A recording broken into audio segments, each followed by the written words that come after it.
Bom, como todo mundo sabe, ansiedade é falta de Deus na sua vida. E tô brincando, pessoal, antes de vocês me fuzilarem de comentários negativos, hoje eu quero falar sobre psicologia cristã.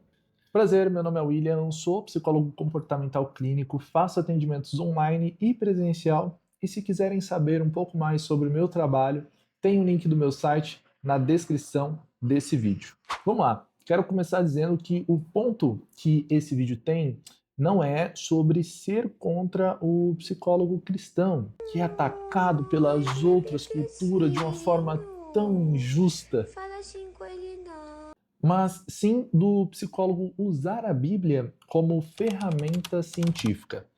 O senador Magno Malta, do PL, teve a brilhante ideia de misturar psicologia e cristianismo numa coisa só, onde a sua ansiedade vira falta de fé, a depressão vira afastamento de Deus, o ninfomaníaco vira pecador, o dependente químico acaba virando um mundano. Ou seja, por trás de toda essa complexidade do que é ter um transtorno mental, eles trazem palavras muito simples e soluções simples também, né? Tá ansioso? Vai para a igreja, tá com depressão, leia mais a Bíblia, tá com vontade de ter relação sexual, faz o celibato, tem vontade de usar droga, como uma hóstia, sei lá. Eu poderia até estender um pouco mais do quão ridícula essa ideia é, mas vou me ater aos fatos para explicar melhor a situação.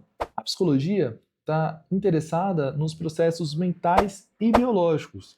Por exemplo, você bebe não é porque você tem um diabo, você bebe porque o álcool te dá prazer. E além de liberar dopamina, ele é um depressor, ele acalma você, ele te deixa feliz e calmo, fazendo algumas alterações no seu cérebro que faz com que você vicie na sensação de bem-estar. Vicie em beber, mas que ao longo prazo acaba te matando aos poucos. Pronto.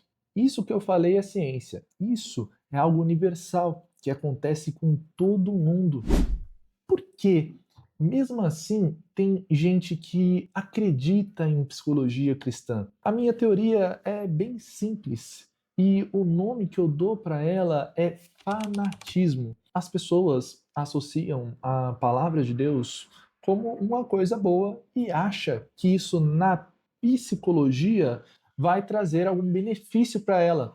Ela entende que ter uma pessoa que pensa igual a ela vai solucionar os problemas dela. Só que não vai. O psicólogo está ali não para concordar e nem discordar do que você fala, mas ele está ali para trazer questionamentos, ampliando o seu modo de ver as coisas e criar autonomia, fazer com que você se comporte de uma maneira que não te traga prejuízos. Só que ele não vai fazer isso dizendo para você o que é certo ou o que é errado. Ele vai julgar a sua conduta. Ele vai te mostrar o porquê que é errado fazer isso, porque é ruim e o porquê você faz essas coisas erradas, né? Vamos colocar assim, essas coisas que te trazem prejuízo de alguma forma. E se dentro desse prejuízo não existe aí também algum transtorno mental que requer tratamento e não julgamento. E tem outra coisa que eu notei, eu fui pesquisar brevemente na internet os principais nomes no assunto sobre a implementação da psicologia cristã e você não vê ninguém que não seja religioso falando desse assunto ou que não esteja envolvido financeiramente, seja vendendo livros, né, religiosos, cursos. Pena que eu não posso mostrar para vocês a cara deles aqui, mas vocês podem pesquisar aí, escrevam aí no Google, tá? Coloca assim, ó, os principais nomes da psicologia cristã, tá bom? Vocês vão entender do que eu estou falando.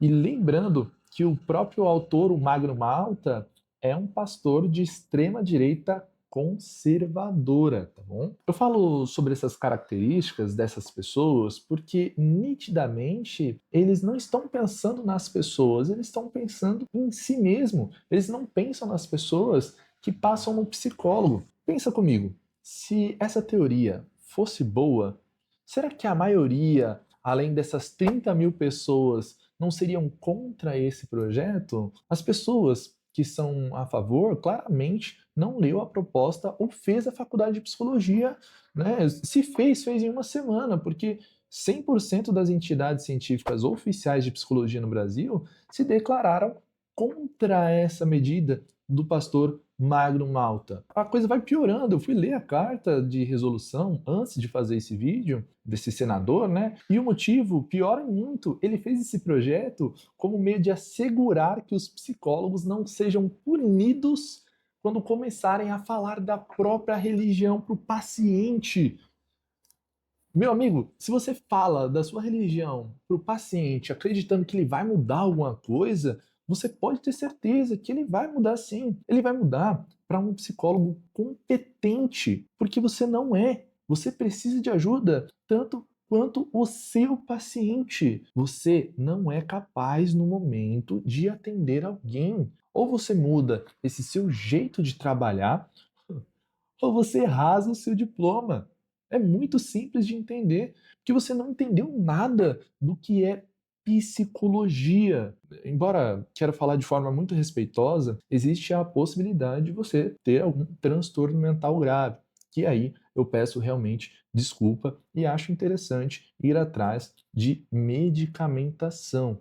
Mas fora isso, eu não tiro nenhuma vírgula do que eu falei. Quero ressaltar mais uma coisa, que é interessante o paciente falar da religião dele, das coisas que ele acredita. O paciente deve e tem o seu direito de falar de religião na terapia, mas não compete ao psicólogo falar da religião dele como ferramenta de tratamento. Eu só quero também me posicionar que eu não tenho nada contra religião alguma. Por mim, vocês acreditam em qualquer coisa. Meu problema é a intervenção, que é extremamente superficial. Eu não quero piorar o que já está ruim. Ah, William, qual que é a posição que o psicólogo deve tomar diante o paciente, né, durante a sessão? Gente, eu sou psicólogo, eu sou agnóstico, e o que acredito é problema meu. Se você é cristão e psicólogo, você não vai trazer o seu ponto de vista religioso como meio de investigação, porque pouco importa para o paciente. O psicólogo deve tomar a posição de neutralidade e responder quando lhe for pertinente, quando lhe for solicitado. Se você é psicólogo e sente que tem abertura para falar com seu paciente sobre a sua religião, lembra da aula básica de filosofia sobre perspectiva? Vou repetir de novo. Perspectiva. O que ele pensa, o ponto de vista dele, né?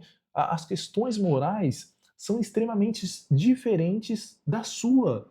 E sendo até gente boa, mesmo que você seja um psicólogo imbecil que tenta enfiar a religião em todo mundo, mesmo não sendo requerido, a Bíblia ela é cheia de polissemia. Ela tem várias interpretações. Tudo depende de quem lê. Não teve o caso da mulher que saiu com um cara em situação de rua e ela acabou dizendo que foi o diabo que possuiu ela? Pronto.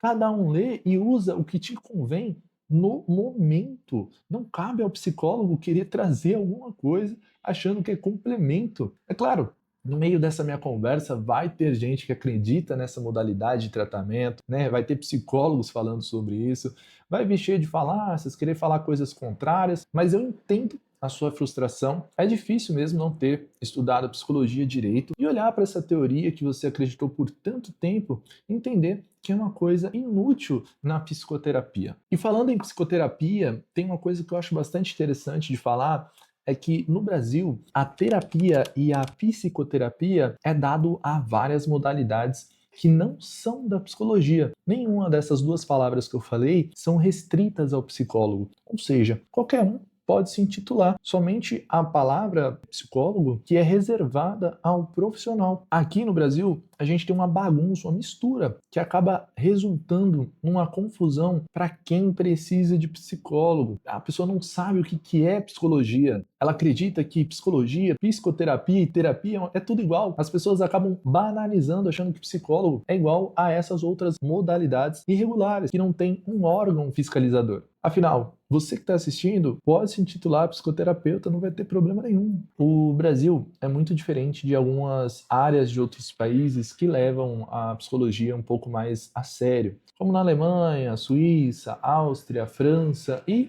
dos Estados Unidos. Ô, racismo, bom dia. Lá, o título de psicoterapeuta é estritamente protegido por lei. Você não pode se intitular de forma indiscriminada, sem ter formação na área. E eu fui ler o motivo do porquê eles fizeram essa lei, né, de restrição, e resumidamente eles fizeram porque quem precisa de psicólogo, como eu disse anteriormente, muitas vezes acaba sem saber quem era psicólogo e quem era charlatão, que era de outros tipos de terapia, né?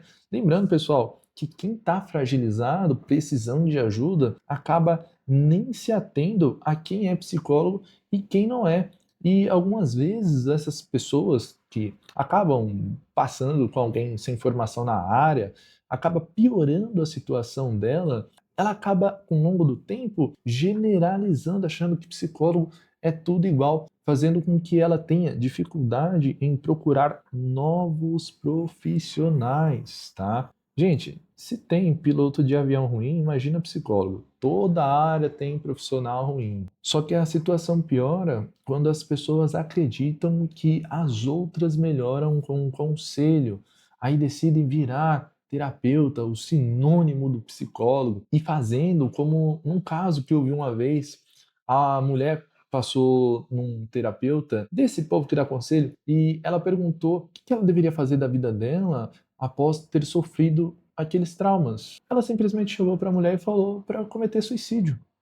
Eu ouvindo aquilo da pessoa, não tive nem palavras. E a pior parte, que não é um caso isolado de terapeutas que acabam falando essas pérolas, né? Eu tenho um monte de histórias, mas eu não posso falar aqui por sigilo, porque a maioria foram os meus pacientes que me contaram, né? Então, eu acabo não se sentindo tão confortável em dizer sobre os outros assuntos. Bom, enquanto no Brasil ainda discutirem utilizando de sofismo, chicana para concluir o que é ciência, as pessoas de má índole vão utilizar dessa brecha e vão tentar implementar essa porcaria de projeto como ferramenta de trabalho para o psicólogo.